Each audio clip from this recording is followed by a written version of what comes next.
Welcome to the Functional Medicine Radio Show with your host, Dr. Carri Drzyzga, known internationally as the Functional Medicine Doc. Dr. Carri is committed to helping patients find the root cause of their health problems and fixing the cause with natural treatments so they can feel normal again. Dr. Carri is the founder of Functional Medicine Ontario and is the author of the hit book, Reclaim Your Energy and Feel Normal Again. Please welcome your host, Dr. Carri Drzyzga. Hello, everybody, and welcome to the Functional Medicine Radio Show, the only internet radio show dedicated to giving you real solutions to improve your health. Not only are they real solutions, but they're natural solutions as well, because as you know, the one and only true wealth you have is your health. I'm your host, Dr. Carri Drzyzga, the Functional Medicine Doc, and I'm committed to helping you find the root cause of your health problem, fix the cause with natural treatments so you can feel normal again and live your life to the fullest. Just a quick bit of housekeeping before I introduce today's special guest. I'm happy to announce my first book is now in print. The title is Reclaim Your Energy and Feel Normal Again, Fixing the Root Cause of Your Fatigue with Natural Treatments. I have discovered 14 root causes of fatigue. I like to call them the fatigue factors. And in this book, I explain 8 of the 14. I've had some amazing feedback on how easy it is to read and understand. It's not full of technical doctory language like most books written by doctors are. And of course, the book also includes my own personal fatigue story, along with 4 other stories from real fatigue cases from my private practice. It's available in paperback and Kindle forms. So if you'd like a copy, you can find it on Amazon or on my website, www.drcarri.com. That's it for our housekeeping, so let's get started. I'm very excited about this week's show because my special guest is someone that I greatly admire. Her name is Magdalena Wszelaki. Let me tell you a little bit about Magdalena. She is the founder of Thyroid Diet Coach, a nutrition coaching practice dedicated to helping women rebalance their hormones with nutritional and lifestyle changes. Magdalena is a certified nutrition coach, speaker, and educator. She's had a long history of hormonal challenges from a highly stressful life in advertising. Starting with Graves' disease and Hashimoto's thyroiditis, both are autoimmune conditions which cause thyroid failure, and then adrenal fatigue and estrogen dominance. Today, Magdalena is in full remission, lives a symptom-free, awesome life, and teaches women how to accomplish the same through her various online coaching programs. Magdalena, thank you so much for being my special guest today on this episode of the Functional Medicine Radio Show.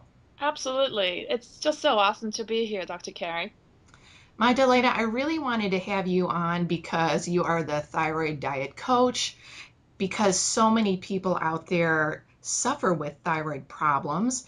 And I wanted you to tell our listeners today a little bit about your story and about Hashimoto's. And what did you do to help yourself? Sure. I'll be happy to share. And, I think same as your story with fatigue, I think the best practitioners are really the ones who really can help a person is when you go through this yourself.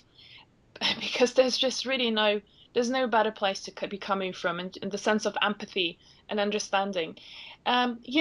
Just very briefly, it's looking back at everything in my life really led into Hashimoto's. And so Hashimoto's doesn't happen for no reason. It's not like within 2 weeks we suddenly develop it. In my case, it was anything from not being a breastfed baby. My mother bought into the whole 1970s craze of giving me a formula rather than be breastfeeding me. And obviously I ended up in a hospital already in the first month with pneumonia, right? That just tells you how weak my immune system was from day one. Later, always struggling with eczema and ear infections. I remember being taken to the doctor where tubes were put in my ears in order to suck out the pus out of my ears. And then through young adulthood, struggling with horrendous acne. You're talking about acne not just on cystic acne on my face, but also on my back, on my front chest, even on my butt. It was so embarrassing.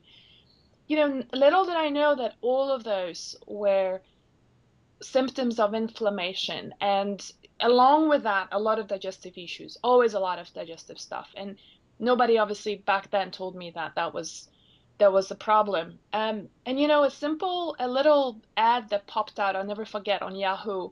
It said, does bread cause you acne? And that was a turning point in my life. I found an article that highlighted the gluten was a problem. And, we're talking here about 15 years ago when nobody knew what even gluten was, right?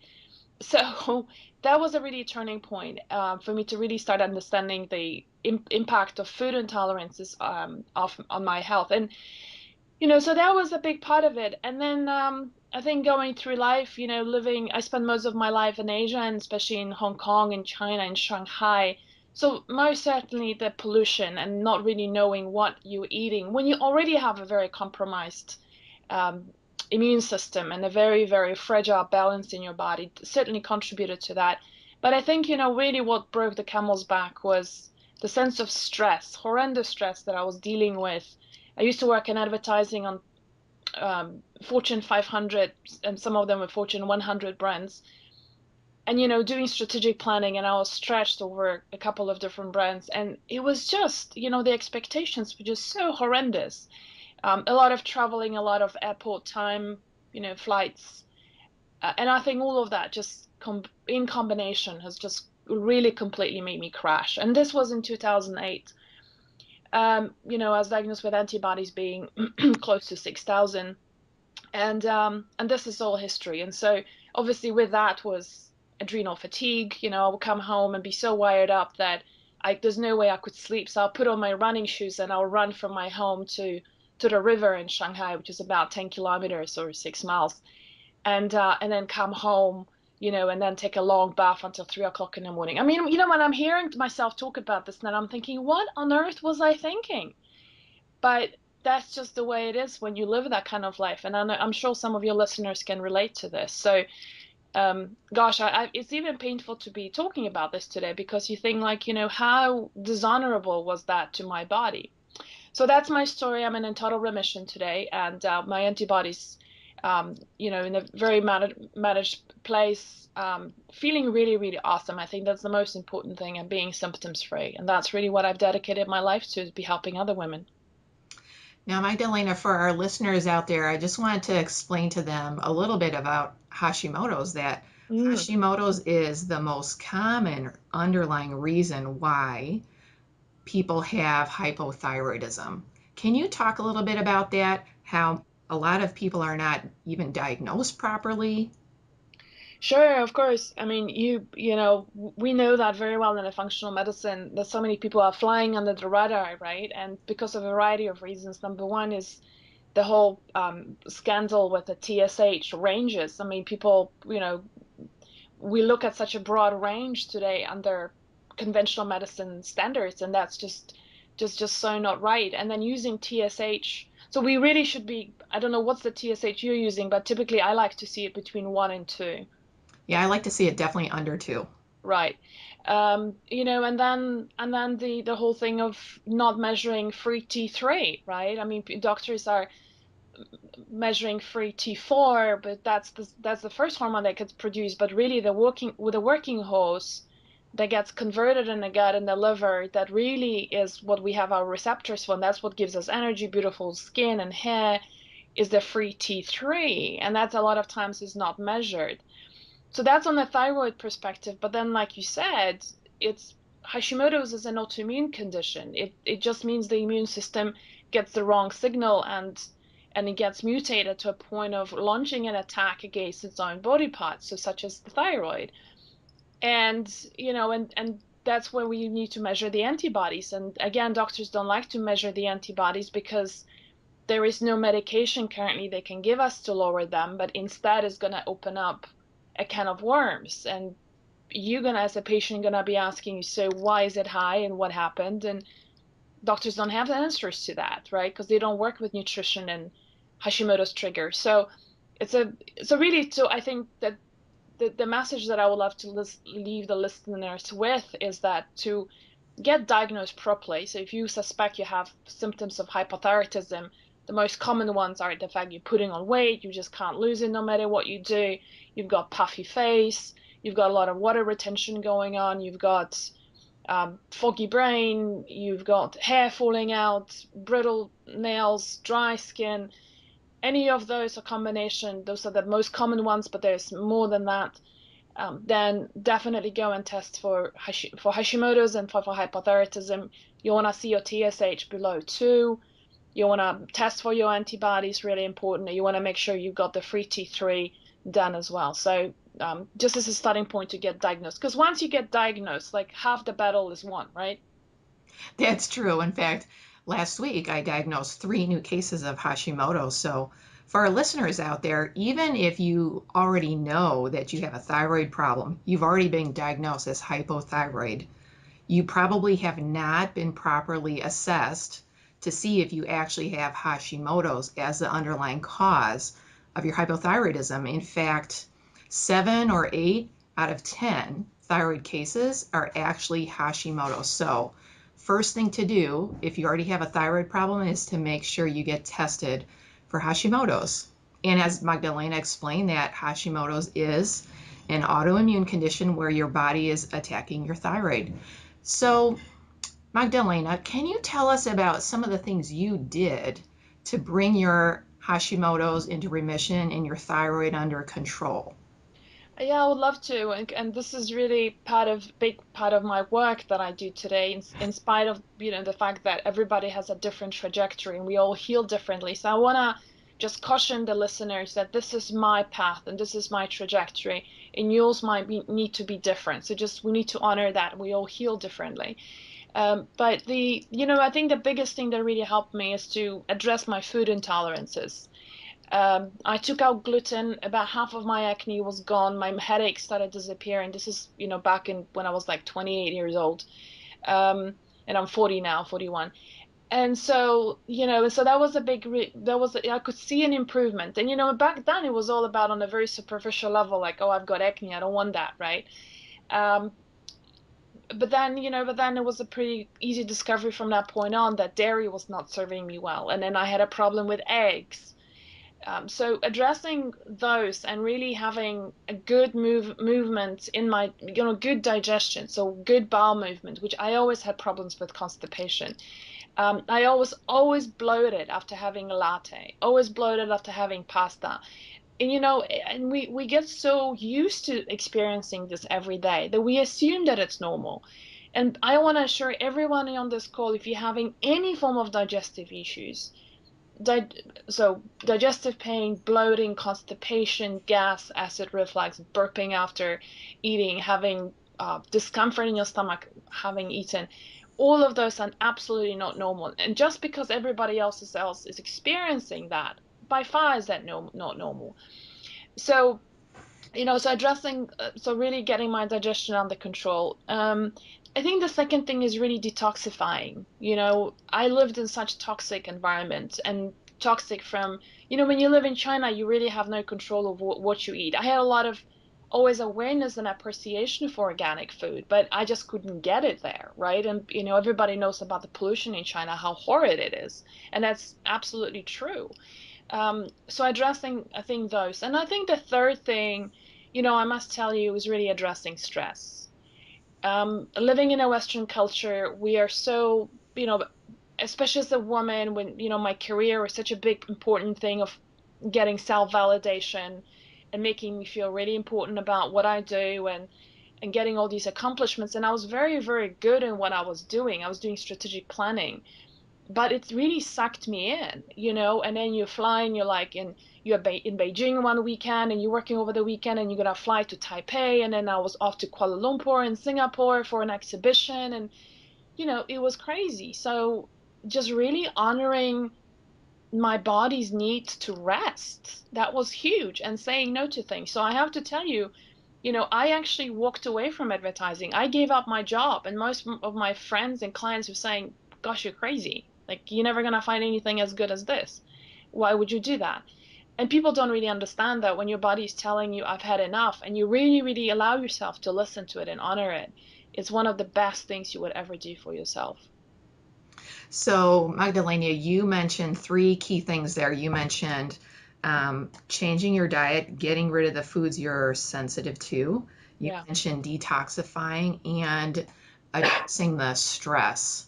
So, can you share with us what do you think are the most common diet mistakes that people that have thyroid problems and Hashimoto's make. I know that you, like I, really believe that food is the best medicine. So Hmm. if you can tell us, what are those most common diet mistakes? Yeah, so that's why I was talking about it just now. In my case, is that this is my story. And just because I had a problem with gluten, dairy, and eggs, it doesn't mean that these are your issues. And so it's really, really important to identify your triggers. And I think one of the most common mistakes that people make is that, um, you know, I would say about 80% of people who call me, they will say, I eat really well. I don't know whether you get that as well. All the time, all All the the time. time. Okay, so that's a common thing. And we eat well because that's what some magazines told us, or that's just like the common knowledge that salads are good for us, right? And and some promising shakes and powders, protein powders, just because they're advertised by some celebrity, they're really good for us, and all of that. And it's very dangerous space, but because really, how is it serving you? If you're eating well already and you believe that food plays a role here somehow, then how come this is not working for you? And so this is where, I think it's really, really good to work with somebody who can guide you through this, because everybody's food sensitivities and food tolerance and way of eating is gonna be different. So let me share a couple of examples here. I talked about the food sensitivities that I had, but here is the big seven foods I typically would want to get a person off for 2-3 weeks just to see how they respond. So it's definitely gluten, dairy, eggs, but so is corn, soy. I like to get people off nightshades, which are potatoes, tomatoes, eggplants, and peppers, and goji berries. And then definitely yeast and minimal sugar, right? So those are the big things. And again, and some people tend to be okay with tomatoes, and others find out that the minute we introduce tomatoes, they have eczema breaking out on their hands. So it's really honoring and figuring out what are your food problems, and everybody has different ones. That's the biggest, I think, biggest mistake that people make. The other thing is, I think, just the whole assumption that being vegetarian or vegan is the right thing for us to do. Oh, I'm already vegetarian and so I'm like, well, so how is it working for you? Well, my antibodies are still high, I'm hypoglycemic, I can't sleep at night, etc., etc. Well, technically, you can be doing Pringles and be drinking diet soda and you're still vegetarian, right? Right. Right.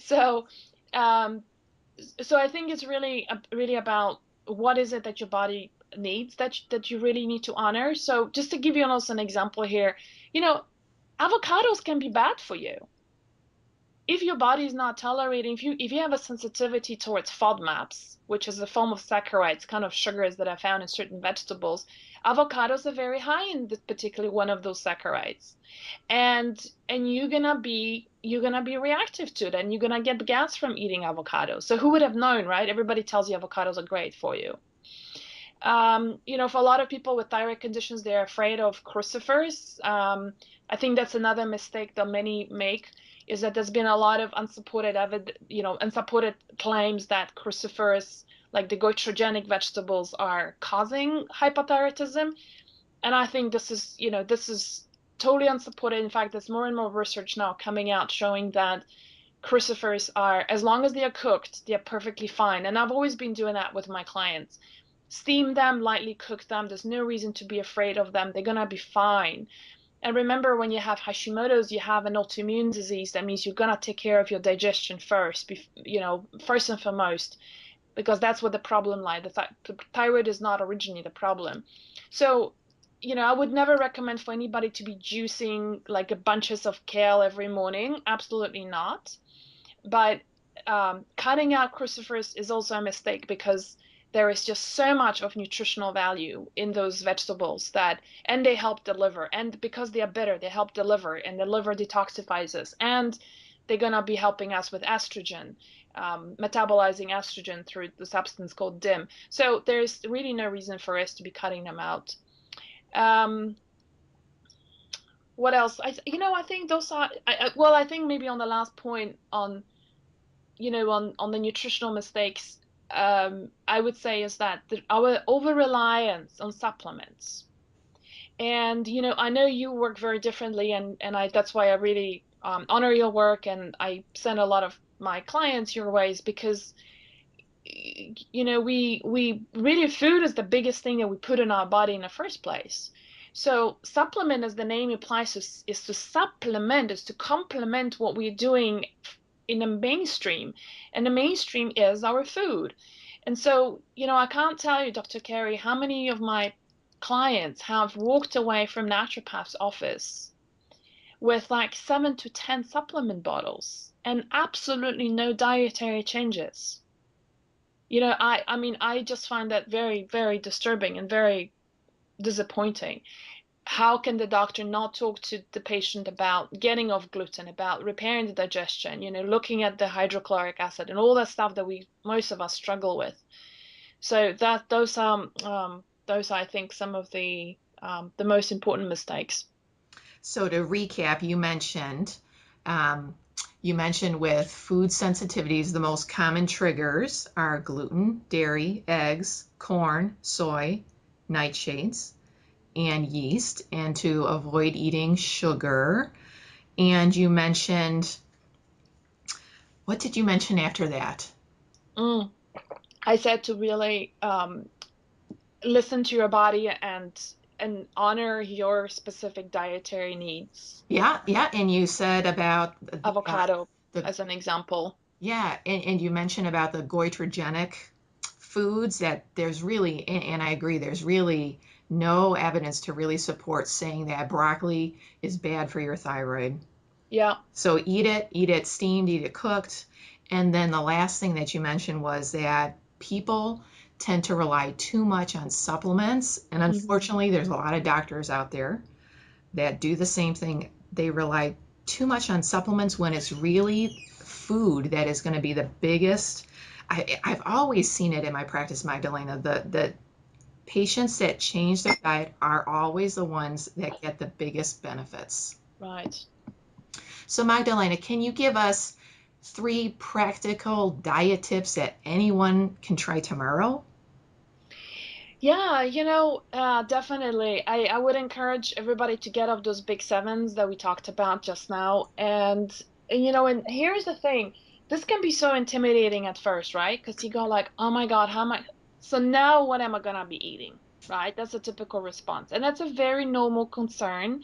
And don't beat yourself up for it. Don't think that you are weak or not good enough to be doing anything new just because you feel this way. Absolutely not. Everybody feels this way when they first start. But here's the thing, couple of things. Number one is really, really important to surround yourself with foods that you can have. So to give you an example, one of my favorite breakfasts, a transitional breakfast for people who are giving up the foods that we talked about, is to do a smoothie first thing in the morning, right?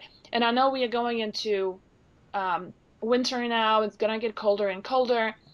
So smoothies can be warm. They can be room temperature. Or you can even put warm water into them. So how I would make a smoothie is we'll be working with things like using avocado and using some seeds and nuts. Maybe I'll put in a bunch of pecans and then a bunch of sunflower seeds, and then put maybe 2 teaspoons of fresh cacao powder, unsweetened, right? And then maybe put 1 pitted date in it, so to be my natural sweetener. And then I'll put some flax seeds into this for supporting my liver and estrogen. And then you top it up with warm water and blend it. And oh my God, I just can't tell you what a divine chocolate pudding breakfast it is, but without all that excessive sugar. And that will tie you over to a lunch quite easily. So those are the kind of ideas that you can really focus on, or doing things like dinner for breakfast, do really dinner foods. One of my favorite breakfasts is steamed salmon sauteed salmon with steamed vegetables, and then topped up with some nice dressing. I just feel so grounded and so nourished by having that kind of breakfast, savory breakfast. So those are, I think fixing your breakfast.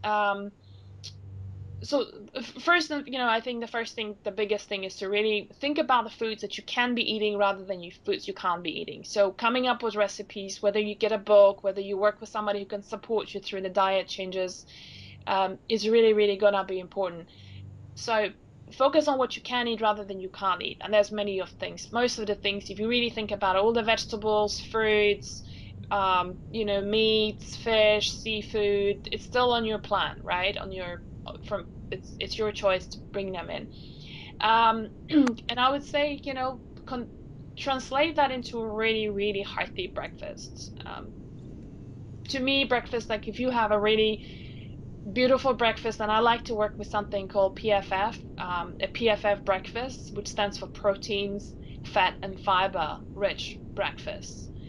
And so, getting the proteins from whether it's animal proteins from fish or whether it's from nuts and seeds, good quality fats in it.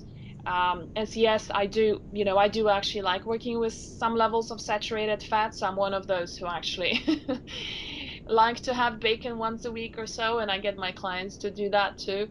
I don't see anything wrong with that. There's enough good stuff in saturated fats. Um, so this is fixing a breakfast, and Dr. Carri, and I think the third thing I would say for practical tips, diet tips, is to really, really surround yourself with a really good support team, whether you find that online, whether you work with somebody who can guide you through it, can prepare meal plan and take the overwhelm out of that transition. That's going to be a really big part of your success. One of the things that doesn't work for many people is when they go, I will just try. And that trying is like, you're just like putting your feet in there a little bit, dabbling around with it. That's not what your body needs. You really need to take these food culprits out of your diet 100%. And that's when healing starts. But here's the thing where you can tell yourself, this is just gonna be for 2 weeks, 2 to 3 weeks. Let's just say 3 weeks. I'm just doing these changes for 3 weeks. And then see what happens. Because here's the thing, when you tell yourself this is only for 3 weeks, then the overwhelm is lessened. And I promise you that within the first 3 weeks, you're going to feel so good that the thought of even going back to having these bagels and horrible, pancakes and all of those and sugary stuff for breakfast, that's going to actually be putting you off. And when you do try, because that's part of the whole thing, right, is that after 3 weeks, you then reintroduce these foods to see how you feel. And when you reintroduce that food, you're going to be feeling so horrible, or some of the foods, then that's going to be just a put off. So that's what I would really want to leave you with, is the mindset as well, not just the things to do, but the mindset to go in with to making those changes. So the mindset is really about taking it step by step, bit by bit. As you said, just try it for 2 or 3 weeks. Don't think about the rest of your life, just 2 or 3 weeks. Mm-hmm. Do you have any other mindset tips? Because I think you're right, Magdalena. A lot of patients get caught up and it gets very overwhelming. Recently online there was a Hashimoto summit, there was a thyroid summit, there were the thyroid sessions. There's been a lot of interest recently about thyroid, and which is excellent because we're educating so many people around the world, but at the same time it's so overwhelming too. So do you have any other tips for advice on mindset and how patients can help themselves? Yeah, some people, I think it's important to honor our different learning abilities, or learning preferences, I should say. Some people are real DIYers. I do it just myself. I'm definitely that way too. If your way of learning is to get a bunch of books, listen to all these different summits that went on, write down and come up with a plan yourself, great. But if you feel overwhelmed, then do reach out to people who can help you with that. And they are coaches, whether it's me, whether it's Dr. Carri, whether it's people who specialized in preparing, working with someone. I think is really getting the support thing going first. Really starting off very simple. I mean, To me, the elimination diet is the starting point. I mean, we can talk about so many other things with Hashimoto's, right, Dr. Carri? I mean, we can talk about stress and toxicity, and we can talk about amalgam fillings and mold in a house, and the list can go on and on and on. They can all be triggers for Hashimoto's, but I find that really addressing the food is the first thing. And if you can, I think my biggest tip for this will be start off with a good breakfast.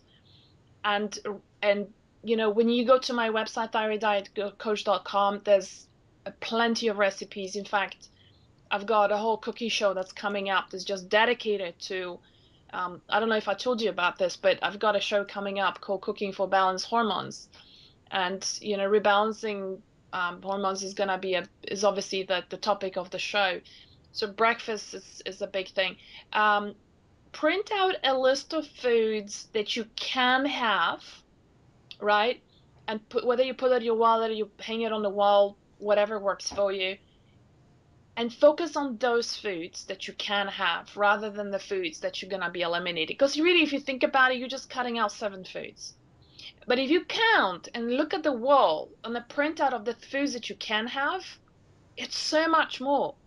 And that's when it feels empowering. That's when it feels like, oh, okay, I think I can do this. I can still have salmon and, steamed kale and charts for breakfast. I can do this amazing smoothie. That's fine. I can do all the avocados.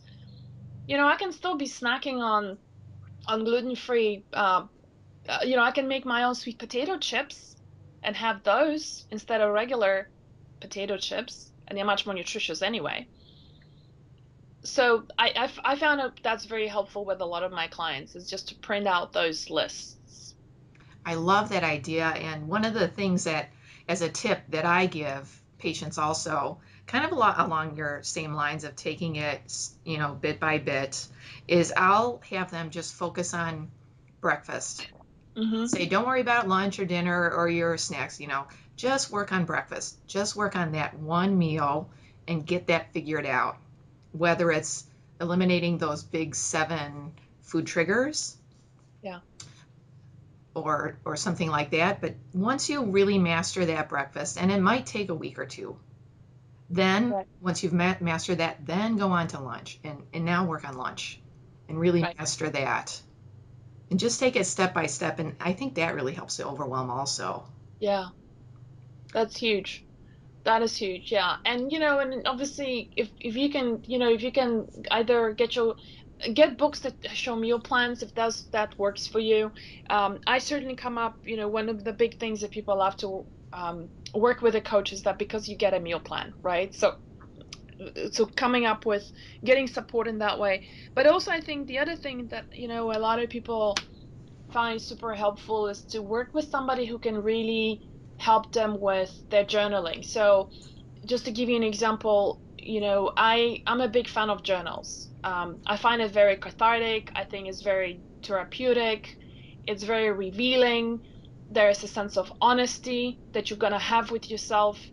There is a sense of transparency, and you're not gonna be judged by anyone by keeping that journal. It's just for you. And when people write down what they eat, how they feel, and my third column is it's poop. It's all about the poop. What's your poop like?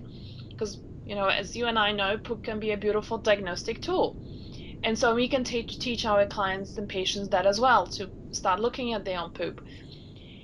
And that becomes, I find those journals to be incredibly powerful for people because, there's a lot of patterns we start spotting. Oh, every time I have chocolate, I can't sleep. Oh, every time, I had stressful day at work, the next morning I'm binging sugar.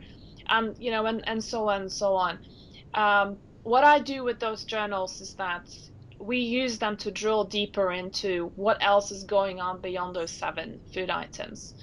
And a lot of times people have an ability to spot trends themselves and issues. And a lot of times my clients come to me and say, I think I think I'm having a problem with cauliflower. Every time I have cauliflower, I have so much gas, right? Or they will say, every time I drink lemon, I have this eczema um, flare out, right? So then we're gonna look into the low histamine foods. Like maybe is that the problem?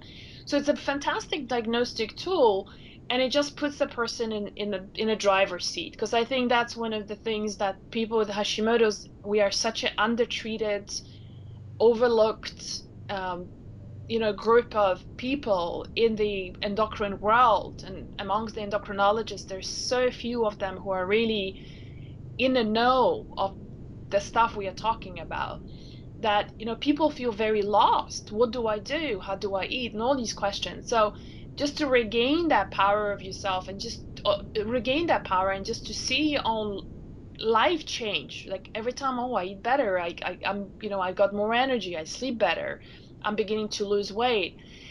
That's very empowering. So I would say, for anybody to set up a journal, it's no brainer, and it's a it's a wonderful diagnostic tool.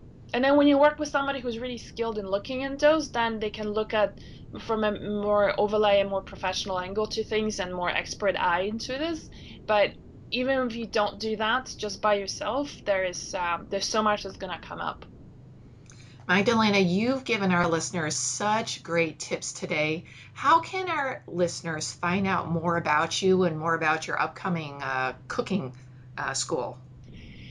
Yeah, so the best thing to do is just to sign up to my list on thyroiddietcoach.com, and you get a starter kit.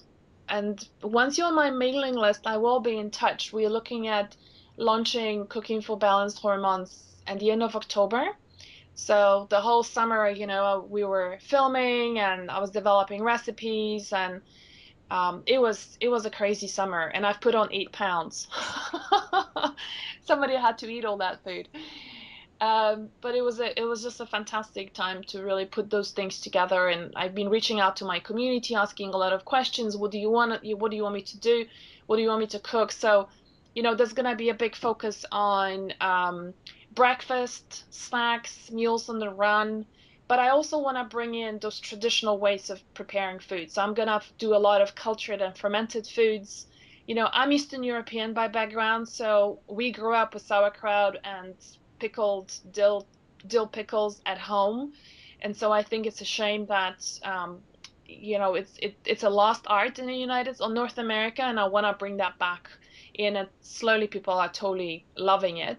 And we're also going to be teaching sprouting, and so there's going to be a lot of really good stuff coming up. So, but thyroiddietcoach.com is really the best starting point. That's fantastic, and I'm really looking forward to doing your online cooking school. I think it's a brilliant idea, and I know that you're going to help so many people around the world with that. Thank you. I hope I do. Magdalena, thank you so much for being my special guest today. This was an awesome interview. Thank you. I'm a big fan of your work, so it's just like when you know somebody, and I know how you work, and so that's just been such a real awesome pleasure to get to know you as well a little bit better just by doing this interview. So I want to thank you for everything you're doing also for my clients. All right, that wraps up this very special episode of the Functional Medicine Radio Show with Magdalena Wszelaki, the Thyroid Diet Coach. And I want to thank you, our listeners, for tuning in today, and I'd like to invite you back next week for another episode of the Functional Medicine Radio Show. As always, I'm your host, Dr. Carri Drzyzga, the Functional Medicine Doc. Have a great week. You've been listening to the Functional Medicine Radio Show with your host, Dr. Carri Drzyzga, known internationally as the Functional Medicine Doc. Dr. Carri is committed to helping patients find the root cause of their health problems and fixing the cause with natural treatments so they can feel normal again. Dr. Carri is the founder of Functional Medicine Ontario and is the author of the hit book, Reclaim Your Energy and Feel Normal Again. Please tell your friends about the Functional Medicine Radio Show, and we'll see you next week with more from Dr. Carri.